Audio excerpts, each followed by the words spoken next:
Okay guys, so in the last video I mentioned we had two things to do, and we did powers to powers. My kiddo helped. Well, now we have the second of those two things to do. This is exponents and fractions. This isn't like a super big rule thing. I just find it's where a lot of people mess up. So we're looking at this. I have this fraction. I want you guys to take a moment and think about it. What's going on here? What do we think the answer is? Like, what's going to happen?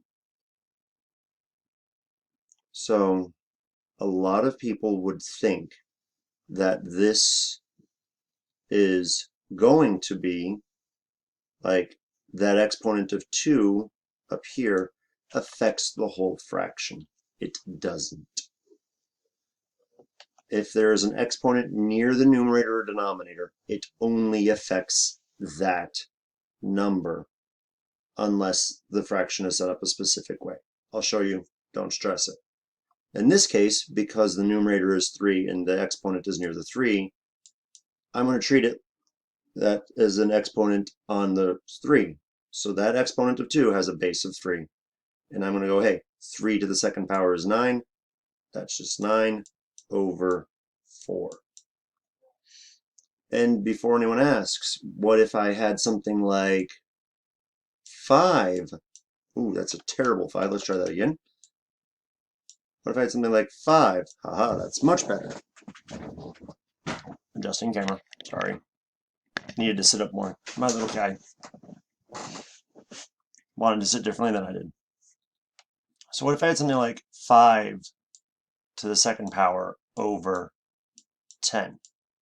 Someone always asks, can I simplify this? Yes, but not yet. Simplification is a different part of PEMDAS. It happens during division and multiplication. And so an exponent would happen first. So what you'd have to do here is first do your 5 squared to get your 25. And that 25 is over a 10. So you'd have 25 over 10, and then you could simplify this fraction if you wanted. And for those that care, it would simplify to a 5 over 2. No big deal. When an exponent affects a whole fraction, so exponents like this, you can see in these examples, it's really clear when they're typed up that these exponents are only affecting the numerator or denominator. So like this is 5 squared over 3. This one is 7 over 3 to the third. These should both be pretty obvious. That's where the exponent is, and that's what it's doing. The thing I want to focus on and emphasize more is something like this. So here I have 3 over 4. It is in parentheses with an exponent on the outside. In this case, that exponent affects the entire fraction. There's two ways to think about this. Way one, just like we did with the powers to the powers, what is in the parentheses is my base. So in this case, my base is 3/4. Ooh, that's really not a good 3/4. So I'd do 3/4 times 3/4, and I'd get a 9 over 16. That's it. Another way you guys could think about this is you could simply make it 3 to the second power over 4 to the second power. And in this case, because they're such small numbers, we would use these. And we would get 9 over 16. Either way, it doesn't matter how you do it. I tend to prefer the method in pink on the bottom, because if you have a larger exponent like 4 or 5, yeah, I know I'm saying 4 and 5 are big exponents, but think about it. Would you rather write write out 4 or 5 fractions multiplying, or would you rather just have like one number with an exponent over it. I'd rather have the numbers.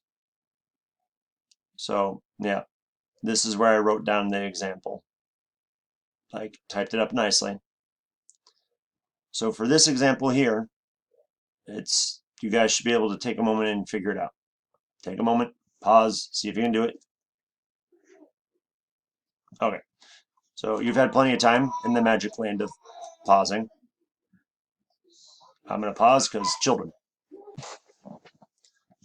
So, as I was saying, with the 7 over 5 to the second power, what we would do is it's just 7 squared over 5 squared.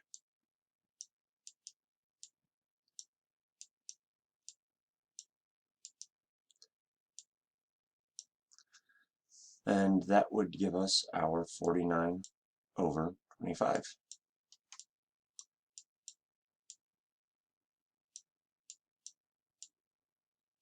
Not a big deal. Basically what you're looking at is if there are parentheses around the fraction, the exponent applies to the whole fraction. If there's no parentheses, it's just wherever the exponent happens to be, it's applied. A common thing you'll see on tests and stuff like this is they'll have a fraction written like this.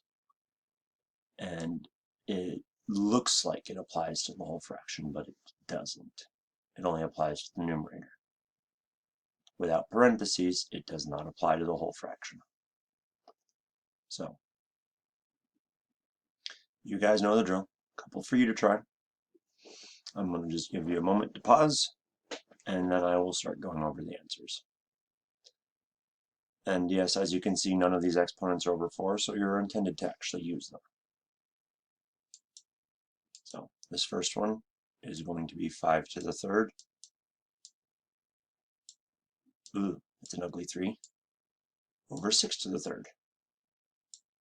Sorry guys, I did forget part of my writing board at school, so I'm writing with a mouse. So that's going to give us, for those of us who figured out 5 to the third, oops, it's about to write 5 to the third again. It's 125 over 216, because 6 to the third is 216. This one would become 10 to the second over 9 to the second, which would be 100 over 81. And this last one, this last one becomes 7 to the second over 13 to the second equals 49 over 169. So I'm hoping these didn't pose any great challenge for you. I'm hoping it's not too bad. And that's pretty much how you deal with fractions and exponents. So I have one last thing I'm going to record for you guys. So I will see you in the next video.